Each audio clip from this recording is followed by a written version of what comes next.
Hello, everyone. Hello, Scott. Welcome to another Chat and Calm episode. And this is the first day of this wonderful month. So, we have Scott here. Scott is a business coach and a mentor, and he does a lot of things to help the community and people. So, Scott, uh, we were talking like let's talk about change, but now you want to add another part for it also, which is very interesting. Yes. So please bring up the topic. We can discuss about it. Hey, Sanjay. Thanks for joining me on another episode of Chatter and Calm, and welcome to June, beginning of the sixth month of the year 2025. And I don't know if everyone is like me in that, it really feels as if 2025 just started 2 or 3 days ago. And here we are, June the 1st, and and this might be a function of age, but I'm just kind of scratching my head trying to figure out how this year has gone by so quickly, and we've only finished five of the 6 months of the year, but we're about to have finished that halfway mark, and um, and it just surprises me, and it shouldn't, but it does. But at any rate, let me cycle back into the topic we were talking about, and which is really the big umbrella is change. And today, for my sorry, yeah, I'm struggling with the way to present these ideas, but I've really been thinking a lot about uh, change and change in the not context, but let me restart that sentence. Uh, the thing that has really been piquing my curiosity, my thought process lately, isn't change as much as the context of fear in change. And along those lines, right before we hit the record button, I was just talking to Sanji about this. And and let me digress, and I apologize to all of our listeners about my speaking way, because I'm very circular in the things I talk about, because that straight line linear approach holds no interest for me as long as I can talk in circles. But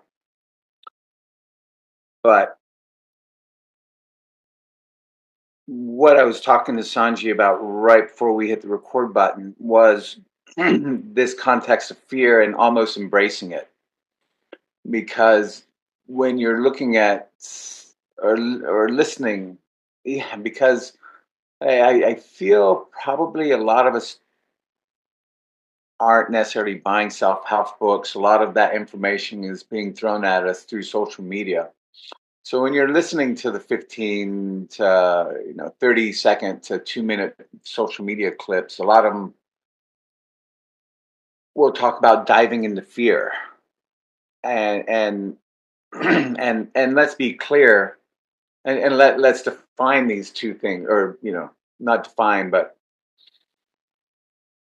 hey, going into fear is very, very important. um and that's something that's that can be a real struggle, right? Because on one hand, we have this part of our brain, the amygdala, um and I might be mispronouncing that, but that part of our brain is responsible for the flight or fright context, and this is something that almost every being has. It's not special just to human beings. And our bodies and our brains teach us when we experience this fear, just in a survival context, to run away. And so what I want to say right now is, when you're looking at going into fear or approaching that fear or examining that fear, embracing it, You know, if what you're looking at is a burning building, this is good context. I'm gonna take a hard step right now and say, don't. Don't embrace fear to the point in which it will harm you. And I'm going to say that in a real concrete physical way, as well as a representational or symbolic way. If this thing that is creating fear in your mind is actually going to damage you, whether it's physically or mentally or in any way that's significant, it's okay. Don't embrace it. Go away. Allow the other part of that fight or flight mental concept to go ahead and walk away. And you don't have to run necessarily, or I mean, if the situation warrants it, run away. But what I'm saying is I'm giving everyone the out. If it's going to hurt you, whether that pain is physical or symbolic or mental or financial, get away from it. But then I really want to focus on the other fear. And you can tell. And I'm going to write a note here because it'd be nice to have a set of nice bullet points here that I could list to you and say, if this is the case, this is the case, this is the case, it's okay to dive into your fear. But I think that's oversimplification, and this is a concept that is personal, very personal, and very unique. So it is going to be necessary to um, take a step out and make a decision on your own, and make that decision, like, listen to your body, get in tune with your mind and your body. And if this is just something that is frightening you, but also at the same time maybe limiting you and your progression as a human being, let's go ahead and take a deep dive into the fear, and embrace it. um Gosh, Sanji, I feel like I'm talking and talking and talking here, and don't know how much sense I'm making of things. I'm bouncing around. No, no, Oh, please. and also, I have to say, this podcast and or this session with Sanji right now is fear for me. I mean, it does create this fear, and to the extent that I almost didn't want to do this. I almost did not want to share and partake in this because Mm. this is something I'm experiencing a lot these days, and I didn't want to expose myself. I didn't want to present myself to listeners or anyone for that matter, with my own personal progression right now, dealing with my own fears and my own and the changes that I'm looking at and focusing on that are creating these fears.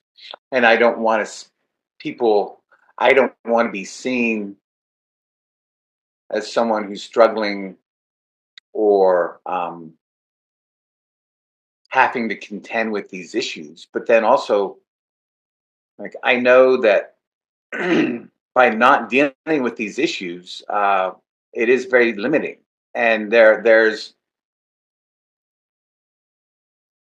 me on the other side of this slight barrier, and I need to get to that me. The me that's on this side of this barrier, I've gotten about as far as I can, and I need to move on. And moving on means a lot of different things, but I'm really not going to see all that clearly or be able to experience that other part of me that I need to get to until I cross this barrier and deal with these issues that are making me afraid, Mm. and causing me fear. And a lot of this is because of change that I see that needs to occur.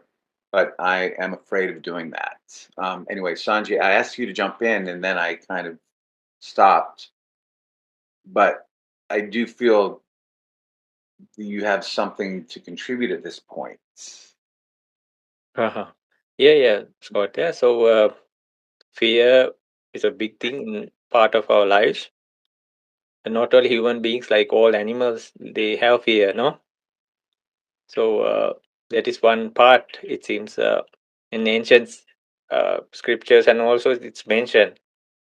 Uh, uh, ahara baya. Food, uh, food, fear, and then, yeah, and intimacy.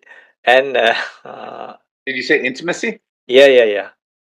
Intimacy, Wow. yeah. Ahara baya, uh, nidra, yeah, and sleep, maituna, and intimacy. These kind of four things are like common to all animals or beings. And then, yeah, so it is a fact, and even in human Rome, which is considered uh, in when you compare with the wildlife and all these things, Hmm. it should be a safe place, right? Uh, Yes. but in wild, you see all this, and we have seen in reality also and in documentaries. From the time they are born, they are in consistent fear. Even innocent animals, like they eat in fear.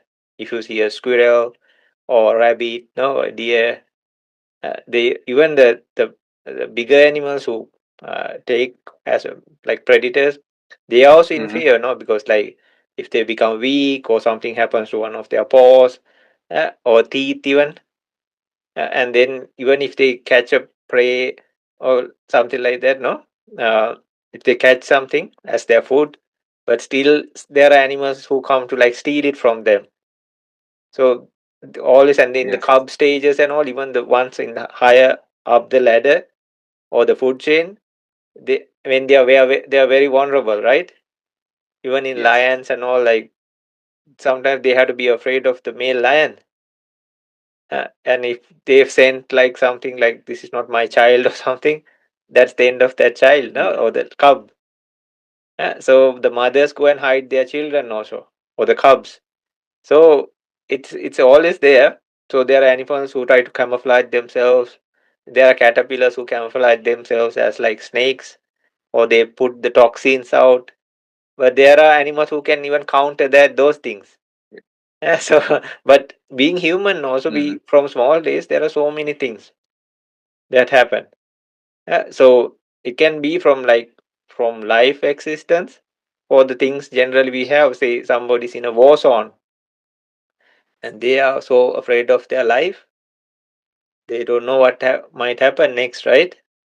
And Yes. think if it's a civilian who's trapped in that situation, that can be like very horrible, and they are worried for their children and everybody they know.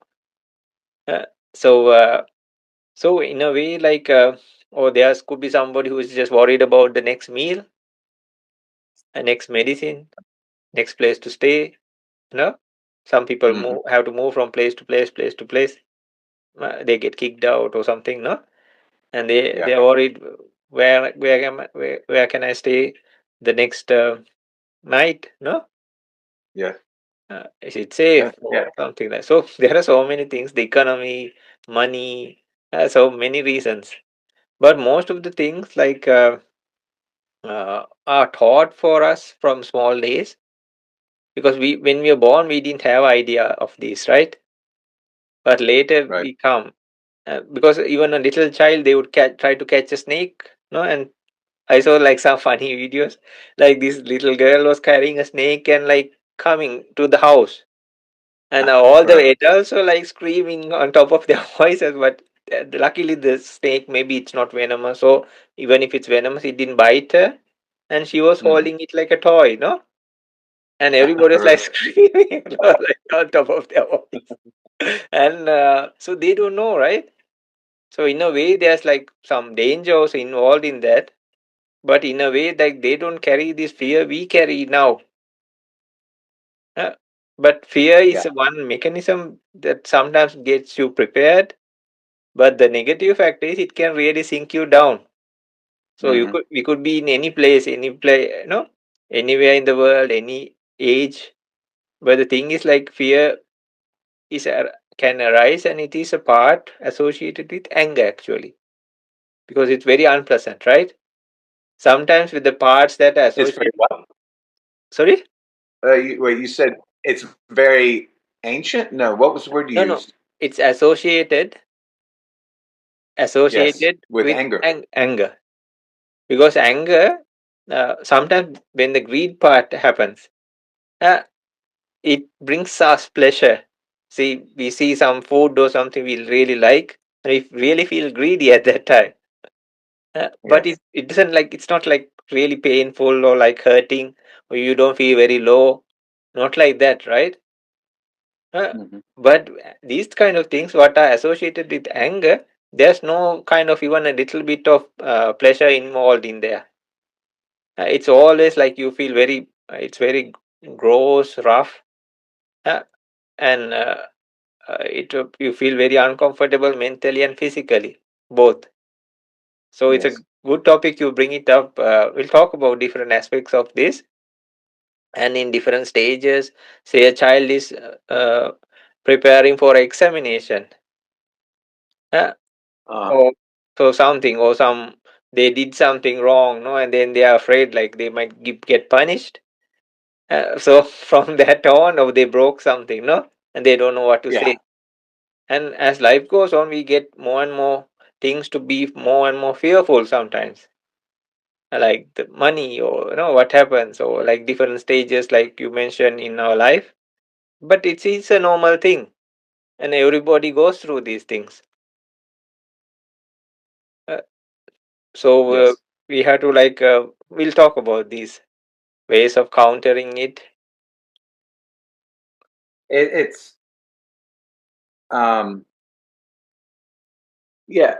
It's it's very it's a very very powerful notion, Mhm. and I mean, and just as we're talking about it, and as we're talking about it, I really feel the intensity of it, and how opening up this topic for discussion Mhm. can bring a lot of different perspectives in, and I like that because it opens it up, and it gives us the possibilities, or ways to talk about it in a lot of different ways. And I really always love the perspectives that you bring, Sanji, because it's a fantastic mix between your readings of the ancients and your uh, contemporary observations of life the way you see it and you live it around Sri Lanka. Um, and then, but because also it can mean it can have different poles to different people, or it just kind of means as it's a very unique and very personal thing, I guess. Because, like, as I'm saying, as I'm struggling to say, this conversation will manifest itself in a different way with every person that you have this conversation with. But to bring that back around into a topic that we can kind of like sink our teeth into, so that we know that we're all kind of on the same page. Gosh, where am I going with that? I'm sorry. Um, you know, we were talking about change, but I guess as we're talking about it and talking about it, what I'm focusing more on is fear. Mhm.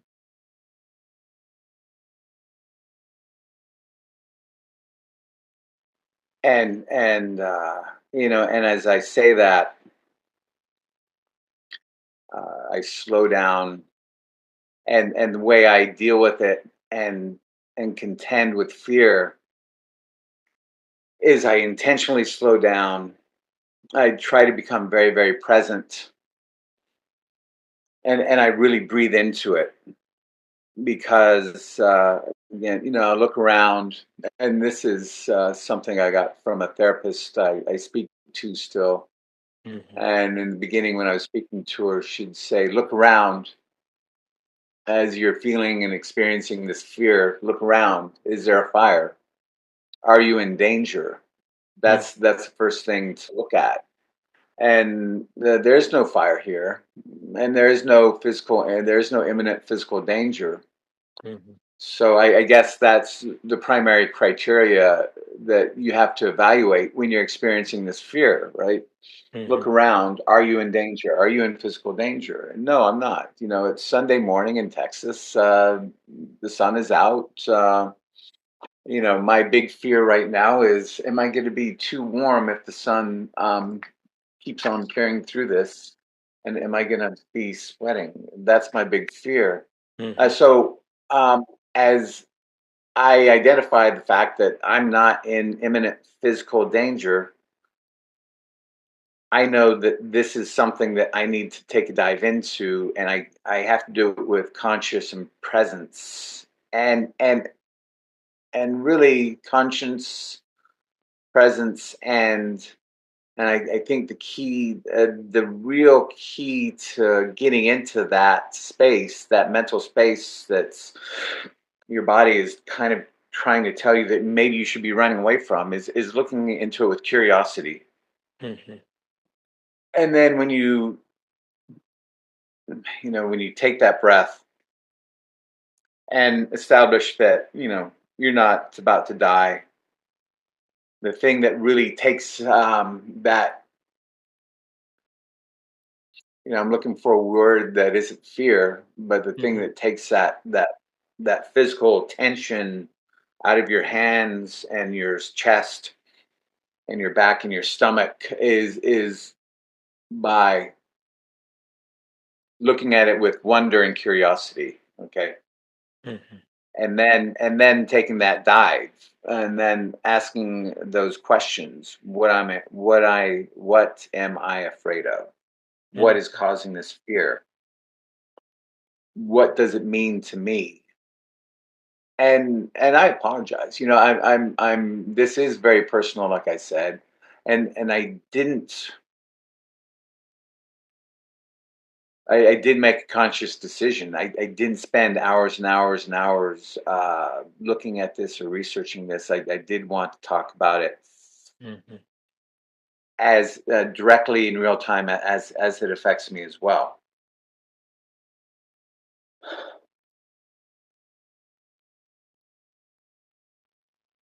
And then you go, and then the way what I do to contend with this, or to work with this, or to be in this space is accentuating on the breath. So and, and I think what I should say, and one other part of this personal puzzle that I'll throw out, and I've been talking to Sanji about this a lot, is my big fear is a result right now of dealing with change, and the change is it's a lifetime change. I'm in a point of reinvention, personal reinvention, professional reinvention, and also a place of fear because it's relationship fear.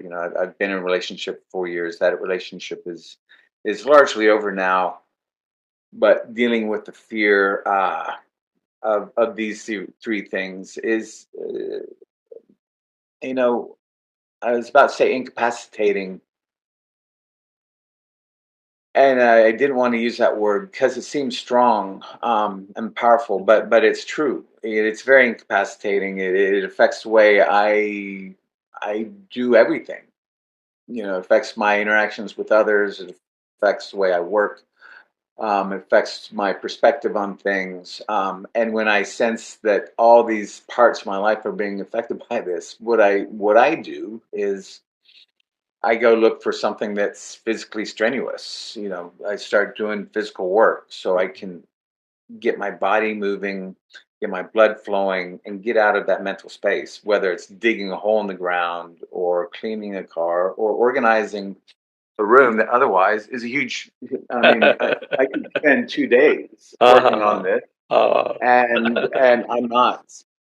And I should do that. Yeah, because Uh-huh. then it would be I'm going to getting the crazy, crazy mess that it is. And I did. I'm trying to get around also to this. I did do a little bit of research, Mhm.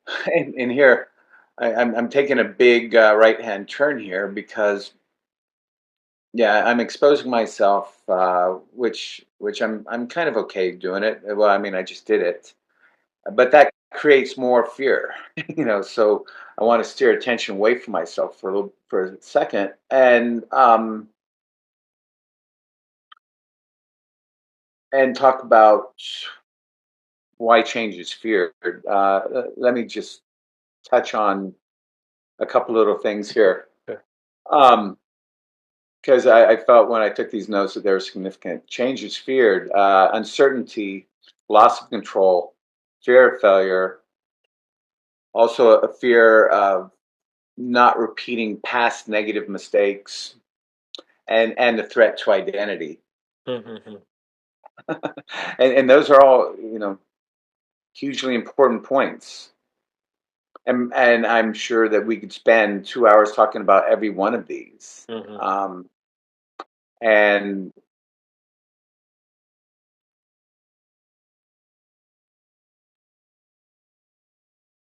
we're getting to this point, and I want to give anyone who's listening something, to some nuggets, something to take home, Mhm. some bit of wisdom, anything. And I think, and this is really important, Sanji, because and I'm going into it more and more, and not walking away because it's an uncomfortable thing. It's a thing that I see many, many, many men my age contending with right now. Mhm. And this fear is heavily in these 5 areas that I just read: uncertainty, loss of control, fear of failure, past negative outcomes, and a threat to identity. Mhm. That is hitting a lot of people, especially as they turn age, and especially men of in this say 50s to 60s area. They hit all these things very heavily, very hard. All Mhm. these things kind of will, and maybe not all of them, but two or three of them will hit. And so often I see it completely. I, I see so many guys my age who are just kind of checking out, Mhm. like if they're lucky, they have a home life and supportive family, right? Who kind of see, hey, this is something you just got to get through, um, and they'll give them the time, space to kind of address the issues, and then come out on the other side. And again, but the thing that I want people to really embrace, and I use that word hesitantly, embrace, because you have to embrace this fear, you have to embrace these changes, and I understand the hesitation that using that phrase brings, because no one wants to embrace cactus, and Mhm. no one wants to embrace a burning ember, or something like that, but be clear. I do firmly feel that if you look around and you're not in imminent physical danger, then this fear that you're experiencing is something that absolutely needs to be dealt with. Mhm. Okay. And I'm serious about that. It has to be dealt with. And possibly in the future. No, I think it's very, very good idea to talk about this in the future because dealing with this isn't something that I'm fed regularly on social media, and also, if you Google this or do an internet search, or if you don't have a therapist at your hands, or at least a good friend or Sanji that you can talk to, um, this you have to deal with this because I don't think it's an acceptable alternative for any of my friends or really anyone to just be kind of become this person that stays in their room or their bed all the time and doesn't want to live life, Mhm. and be sure, just because you choose back into life, it doesn't choose to check yourself back into life.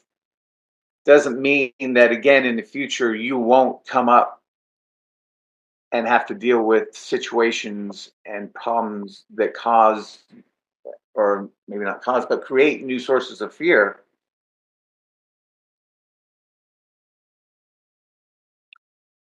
But yeah, I'm going to say you have to live life. Mhm. I think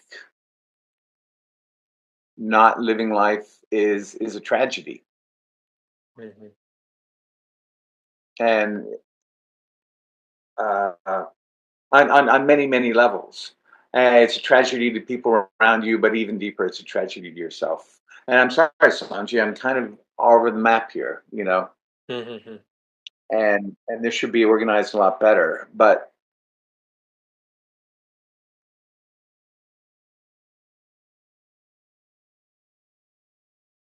So we can see, what we can do about it, how to. So usually, like it is like a safety mechanism. Also, we have like survival, no, because it happens usually when we see a threat or danger, and our natural trigger is like the fight or flight response we have, no. it is the process of going through these moments that you actually learn and figure things out and kind of come out on another side with, one, a feeling of accomplishment. And that feeling of accomplishment comes about because once you kind of made that progression and come out on the other side and dealt with not every obstacle, right? There's always going to be stuff, but you got to deal with the stuff that's preventing you from moving, preventing you from progressing, preventing you from maturing. And it isn't easy, right? And it drives me, a lot of this stuff drives me crazy because everyone's going to be presented with sparkly things and this 1 2 3 step process, Mhm. and none of this stuff, none of these, I don't want to say none, but really and truly, it is a very personal process. It is very unique, and often it isn't reading the bullet points or listening to the therapist ad nauseum, or even going to a very very expensive meditation retreat is, it might not necessarily solve it. It's just getting dirty and wallowing and working through it, and then kind of taking 2 or 3 steps and then taking a self-assessment. I'm still alive, I'm breathing, I'm still here, and things are okay. And then you take a couple more steps, and then you see that you're walking. Uh, and we should probably meditate in a minute, but Mhm. there is in the Tao Te Ching. Did you ever read that? The Tao Te Ching, Sanji. It's Yeah. a small book. I think they attributed it to Confucius. Uh-huh. But one of there are 37 verses, or maybe 35, and one of my favorite sayings in that one is, "The journey of 1,000 miles begins with the first step." Mhm. and I think it's very appropriate, and not just in dealing with fears, but in a lot of different things. Take a step, and then you take another step, and then all of a sudden you're walking, and then you'll notice you're making progress. Again, that doesn't necessarily mean that it's always going to be clean. It's always going to be easy. Mm-hmm. Actually, expect that this process is not easy. Dealing with fears um, is hard, but I think it's better to deal with it and progress and grow than not dealing with it, because it just eats you up and reduces you as a human being. And I wouldn't allow any of my close friends to just lock themselves up in a room and check out of humanity. Mm-hmm. Gosh, that's crazy. Um, Yeah. so breathe and take steps and everything, and yeah, and keep on working. Mm-hmm. So there are like different approaches for this also, Scott. So there's example also like the lion is not afraid because of ego, but the enlightened Hmm. being is not afraid because of no ego. Yeah. And there's a point like when the lion is weak and tired, or like not even tired, weak or sick or injured, even little ants can come and eat the lion, right? Hmm. It's in a very vulnerable state, no? Then you never know what fears it might arise in its mind. But if we clear the mind, it says like there's no fear anymore for like saints or like enlightened beings. So there are like two Hmm. approaches like that. So I have seen like when we used to stay in very remote places and all, and they were telling there are a ghost in those areas, or you lived on top of a hill, and hill means like a rock, and then Hmm. there are people. There's a road going to a specific village, and in the nighttime it's very silent, no? So then you hear these people either singing a song or like telling filthy words, because and you can hear their steps like going very fast because they are in fear, no? So they Hmm. use some like tactic like that, even telling bad words. Then Yes. it makes the mind very rough. So the fear is goes away. But it's not a very like wholesome thing, and you cannot keep it up forever. No, you cannot always be telling or walking fast or running. No, it Hmm. cannot be like that. No, so there are like different ways like the fear is triggered also. Uh, uh, but we can see because uh, yeah, one physical fear, or and then another is like emotional fear, uh, like fear of like failure, rejection, even death. No, and Hmm. the pathological fears that what usually leads to like things like phobias, anxiety disorders, PTSD, these kind of things. And when we look at solutions, yeah, like you say, if we identify the fear. So I remember like there was one guru in India, and his parents was to like make this child afraid, say like there's a demon inside the cupboard, don't go into there. And then Okay. he used to go and open the cupboard, and I was like, where's the demon, no? And later he used to say Hmm. like, face fear in the face, and it won't trouble you no more. Face fear in the face. Really. Yeah, it was very nice saying, Hmm. no? Face fear in the face. Because sometimes it's not so bad as we assume even.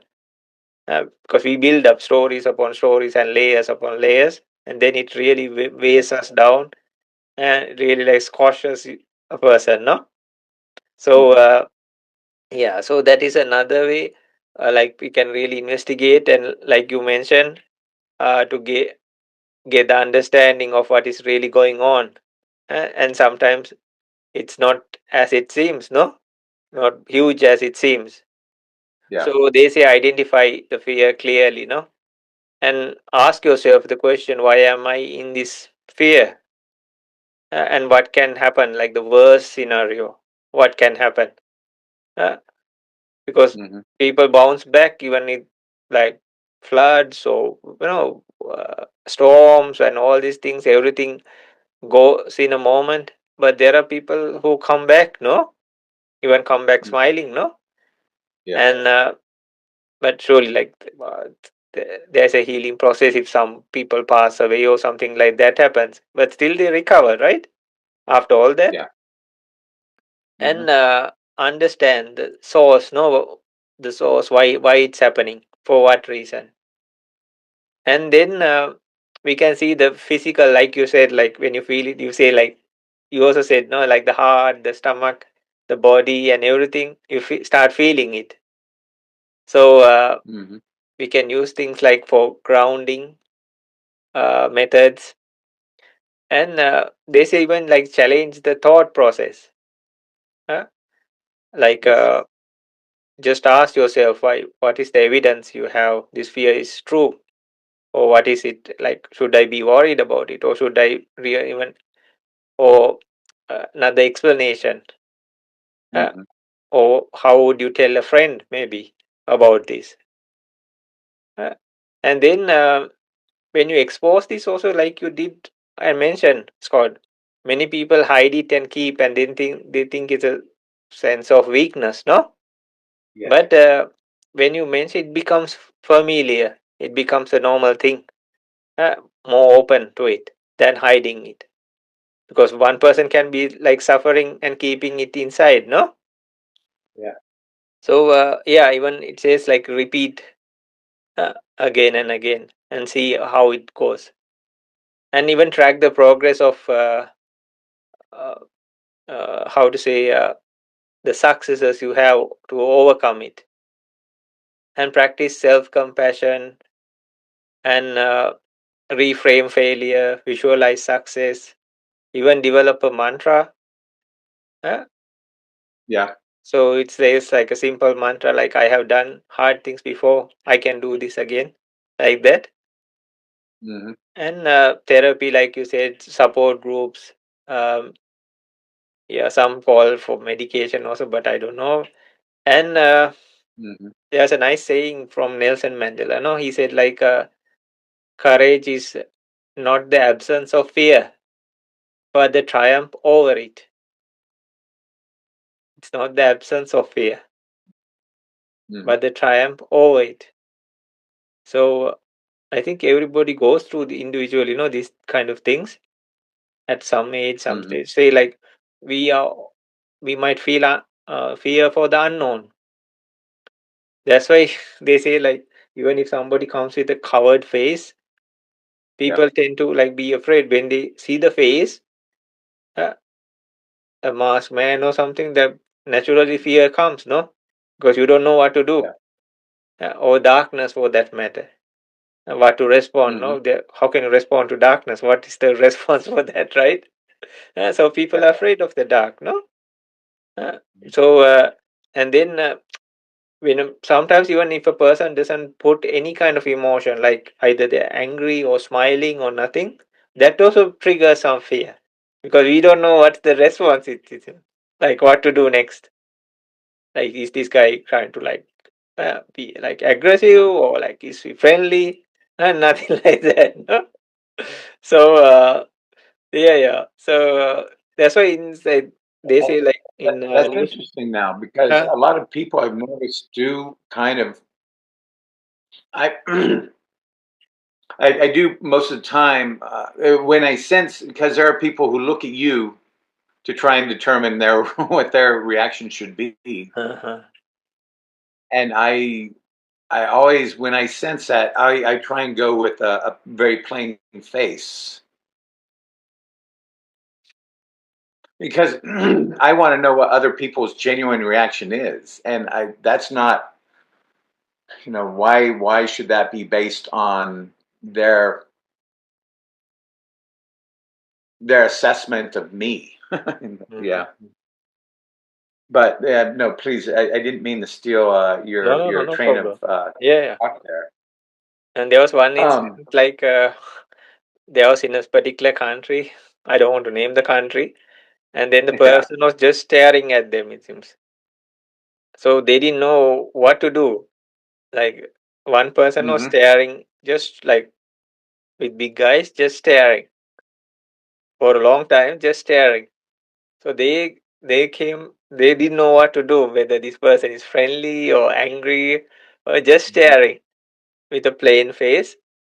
Wow. And so this was like a topic, like they were talking about how fear can arise from the unknown. Huh? But Mm-hmm. getting to know things, like you said, and like to like we are doing now, putting it out, like not hiding, and no, Mm-hmm. hiding means hiding it inside, and talking Yeah. about it and putting. It's like the unknown becomes the known. And even for ourselves, okay, Mm-hmm. this is fear. I feel fear. Then we start investigating. No, what is the fear? For what reason? Uh, like we say, we are somebody's afraid of Mm-hmm. snakes, so some no, like that. Then first they don't even they see a tail or something and they see it's a snake. Oh my goodness, I'm not even going to go there, no? But what if you are in that same place and that tail is somewhere near the door or something? You cannot hide in your Uh, place forever, right? Then right. you start investigating, okay, like can I avoid it and jump and run towards the door, or like no, bypass Mm-hmm. it. If there's no way to bypass it, also you have to go from the door, right? Mm-hmm. Then the next thing is like, is it a poisonous snake? Or did it curl up to the corner? Uh, or like, is it a poisonous one or a non-venomous one? You start investigating, right? Yeah. And then you, oh, it's just a rat snake. It doesn't even stay. Uh, So sometimes it happens, right? yes. Even like the venomous ones, you find ways like take a broom and push it into the site and quickly jump out or something, no? Oh. So because there are places you go and then there's like a poisonous snake coiled up into on the door handle in the morning, no? And you Really. get up in the morning around very early and you just go like, no, and luckily you are trying to be mindful. And then Yeah. there's this guy like coiled up on the door handle. Mm-hmm. I don't know for what reason, but if you are touched it, you're finished, no? And Mm-hmm. when you're in a faraway place, it takes some time. So you have to be very mindful, no? Yes. So, and some people in some traditions and all, uh, I'm not trying to judge it or anything. They put themselves into very tough situations, it seems, Scott. Yes. Like the path of where tigers walk. Uh, and there are specific paths just to check their minds and to see how strong they Oh, are. really? Yeah, yeah, yeah. And they go and stay. I don't know how the danger part is, no? It doesn't say much about they were attacked or something, but Mm-hmm. they put them just to check. And some, I also have done this, like go to like graves and meditated, because we have a natural fear of death, uh, and ghosts Okay. sometimes, right? And usually we try to avoid places like cemeteries. Mm-hmm. So some people intentionally go and practice in those places. Really? So and spend the night even. Okay. So yeah, so then you have to go through all the things that happen, even if there's a small sound or something, no? Mm-hmm. And not that you are carrying weapons or something to fight anything off, no? Here you Yeah. are with maybe a flimsy mosquito net or something. Sometimes not that even, and maybe a candle. So Mm-hmm. so sometimes when you put yourself into like purposely into tough situations, or think like some specific training, like the military and all. They put people Yeah. into extreme conditions, then the fear part disappears. Because even could be like rescue and all these kind of things also. If they become Mm-hmm. afraid because the victim or the person they're trying to save is already in fear, no? And if the rescuers try to be afraid, then it will be a bigger problem. So they Mm-hmm. have to overcome their fear, maybe heights or snow or water, no? Yeah. And they try to save this person, no? Or blood even. Uh, Mm-hmm. or thing, it can be anything like that, right? So they Yeah. have to overcome that fear and then come out of it and to help the others. So I do understand that this is like everybody goes through this and it's a part of human life, but we cannot be in fear forever even, no? Right. Luckily we are not in like war, zones or like areas with natural disasters, luckily. Otherwise, that will be a fear itself, no? Yeah. Uh, so, if we compare that to what we have, it's quite less. Those what those people have to think and no do just for basic survival, or the animal kingdom or anything like that for that matter, no? The animals around us. Hmm. So, but we can counter fear. Yeah, a friend of mine pointed this out to me a while ago, and I guess we can put this under the umbrella heading of the way animals deal with fear, because how many times have we seen videos of these of like a tiger chasing a rabbit or something, or a deer, and this chase, right? It's like Mm, and this deer is like running for its life. You know that if this deer gets caught, he's finished, right? mhm, So that's about the most significant amount of fear that you can into contact with, is that fear that means your life is over. And so mm, you watch these videos, and more often than not, the animal gets away. mhm, Then this animal will rejoin its herd, right? And then they walk around the herd, and then 5 minutes later, it's like nothing happened. They're just sitting there eating mhm, food and drinking water. But 5 minutes ago, they were this close to not existing, right? mhm, And we don't have that.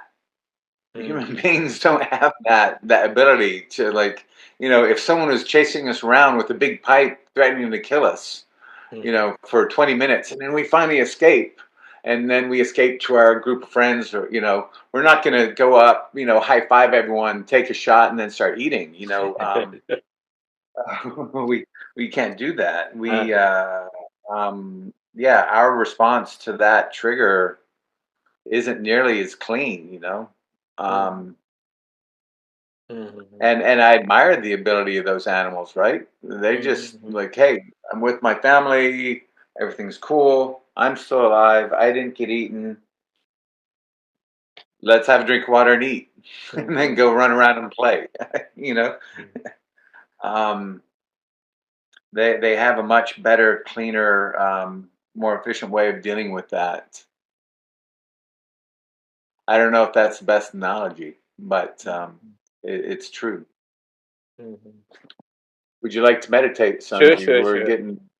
We're getting Okay. kind of Uh-huh. we're getting close to that point. I Okay. don't want to rush you. No, no, no. We like meditate. Are Then we you can talk thought? about this topic in the future also, no? No, I think I'll do more research, and Uh-huh. I think we could talk for months on this topic, really. Mhm, mhm, And the thing is, I think it's really important. Going back to the original intent on this podcast, Chatter and Calm, my desire was to really talk about the things that nobody really wants to talk about. And people don't want to talk about their fears. They don't want to talk about death. They don't want to talk about their business closing. They don't want to talk about this needing to separate from someone you've been with for a long time, because acknowledging that it's not going to work and is not helpful or right for either of you, and then dealing with the fears and the difficulties that come. People don't want to talk about this stuff. mhm, They just want to leave it alone. But that's not good for you. It's not good for your body. It's not good for your brain. It's so much better to kind of accept these things and work with them and then get through them, not just ignore it. So, yeah, I think there's a lot here that we need to talk about, dealing with the elephant, embrace the elephant, and come out on the better side, mhm, mhm. you know, uh, and, and, and you'll come out better. Well, you just won't be stunted. Okay. So, yeah, we'll do a little bit of meditation. Yes, that's Please sit down comfortably. You can move your body and then try to loosen up.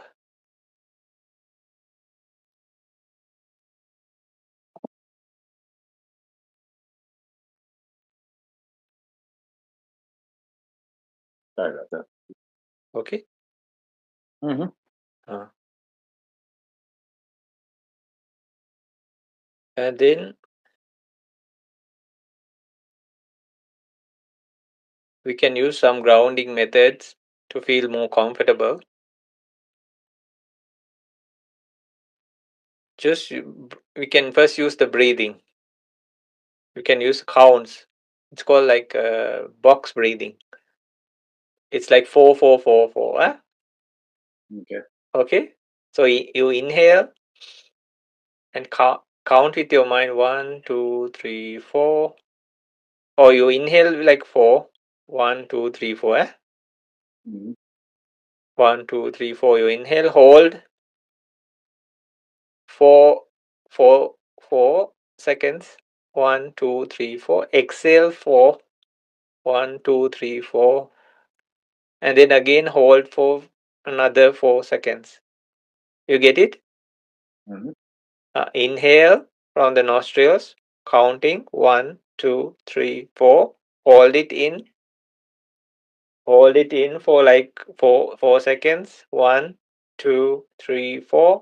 Exhale 1 2 3 4, and just wait.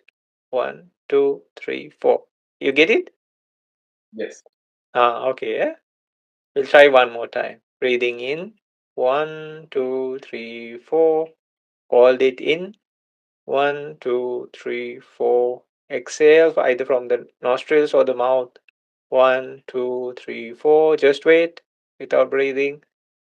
1 2 3 4. So that brings like a pattern. We can like take off something off our minds. It's called box breathing. Okay. Okay. Mm-hmm.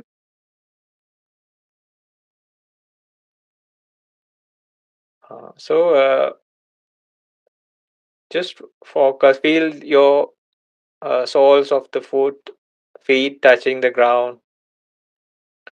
Feel the parts of your body that you feel contact with. Maybe the chair you are seated upon.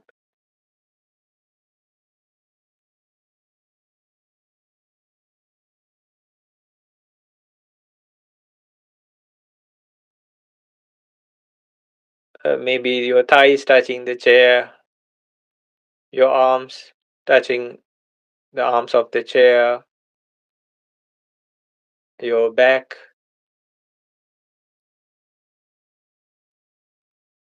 Just see how you feel, and just feel the grounding you feel, the stability.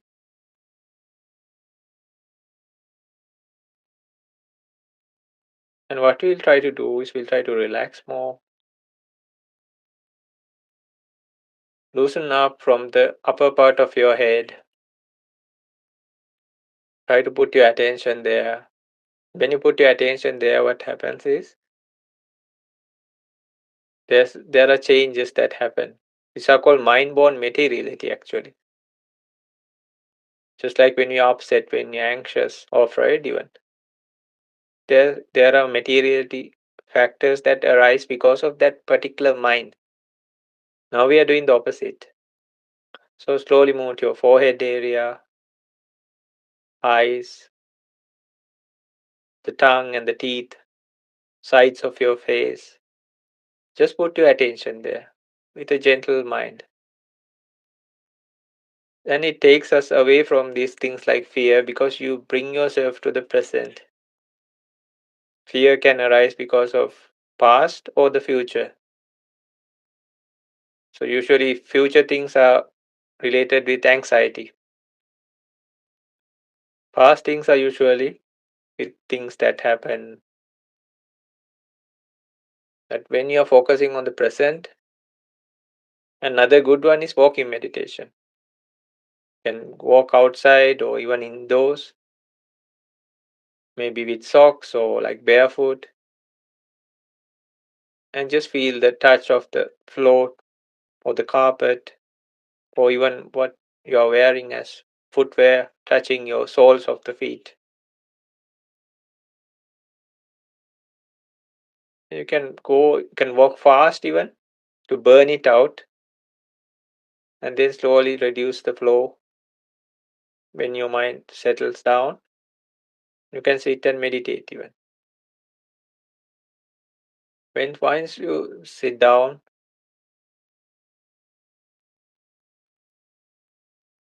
just try to relax. But relaxation happens. So we have to let go of the things that are disrupting it.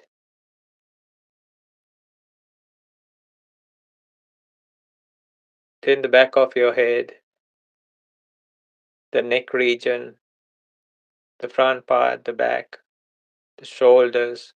Put your attention there. More you feel, more grounded you will feel.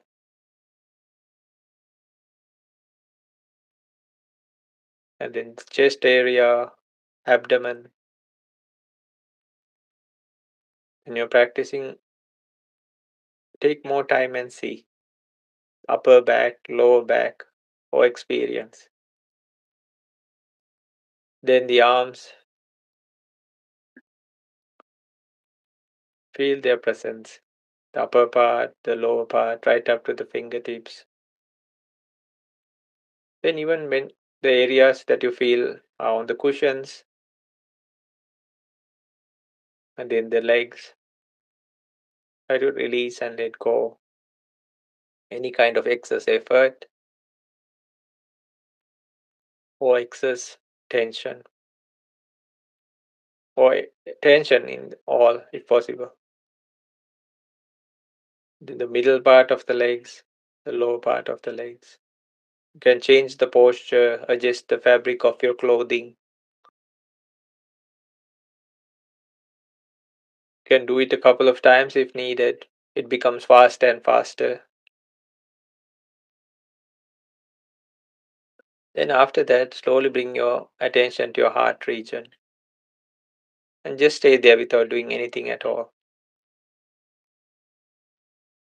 And make a practice to see without reacting or anything what really comes to that or how do you feel.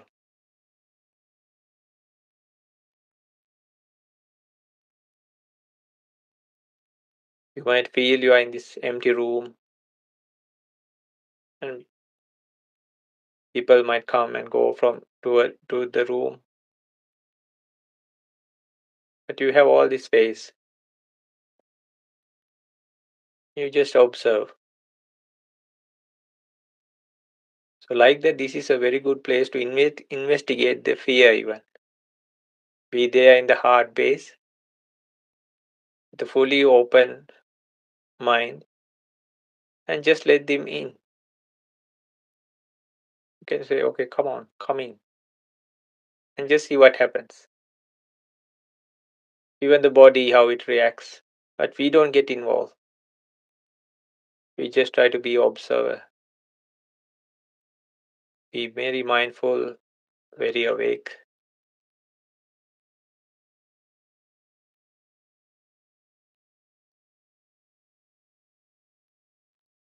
You can always sharpen this with breathing meditation. It's like a sharpening stone for our mind. Or you can soothe it up because this fear is related to our anger side. So what we can do is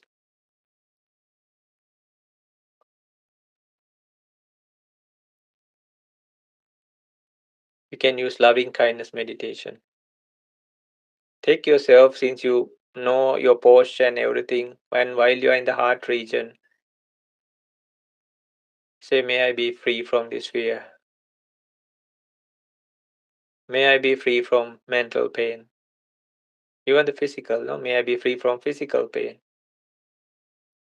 May I live happily and peacefully. May I be free from fear. May I be free from mental pain. May I be free from physical pain. May I live happily and peacefully.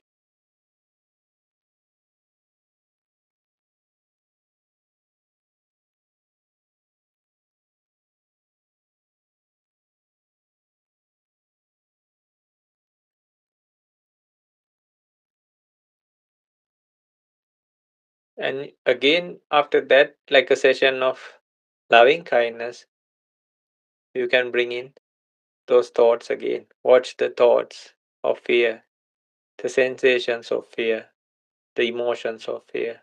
Let them in. Usually, we are avoiding it and giving them more strength. But if you invite them, okay, please come. It's like you invite them to this empty room and say, like, okay, have a seat, let's talk now,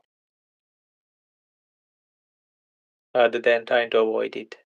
But we are doing it with a fully aware mind, awake and aware, full of mindfulness.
To finish our short meditation,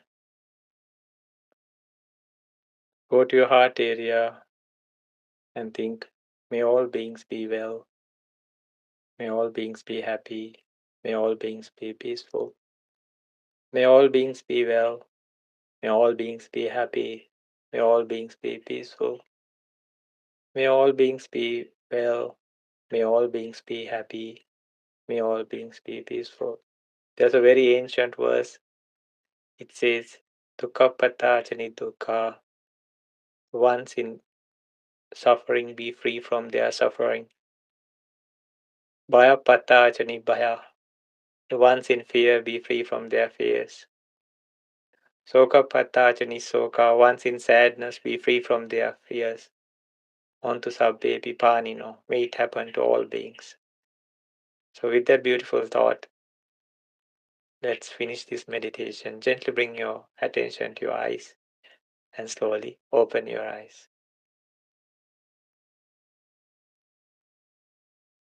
So we can use things like walking meditation, the breathing, even loving kindness to like change the mindset.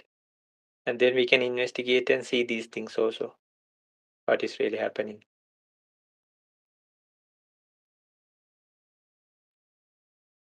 Okay. And more we meditate, I think it's better than spending our time in those kind of things, no? Yeah, we have to be concerned and see what is should be done. That's a different thing, no? Some things have to be done, but Yeah. why should we waste time on like just being afraid, no? Mm-hmm. It's not like we are in a war It can zone be or very famine consuming. area. Sorry? It can be very consuming, Oh, and yeah. it can derail your life. Yeah, absolutely. Because you don't, the energy, it's like an energy drainer, no? It drains the energy. It doesn't, it's not like even anger or anything, no? It drains. Yeah. And sometimes you don't want to do anything. People don't want to do anything. They just maybe just sit around or even sleep, no? Some people just want to sleep Mm-hmm. because of the fear, no? Yes. Uh, okay, Scott, then Right. Yes, Sanji. Great. uh, yeah, so thank you so much, Scott, and we'll discuss more on this topic again. And for anybody who watches this, and we'll try to bring more and more wonderful topics like this, which are like really should be addressed. No, I think so. uh, I agree. thank you so much, Scott. Have a great day. Thank you, Sanji. You too.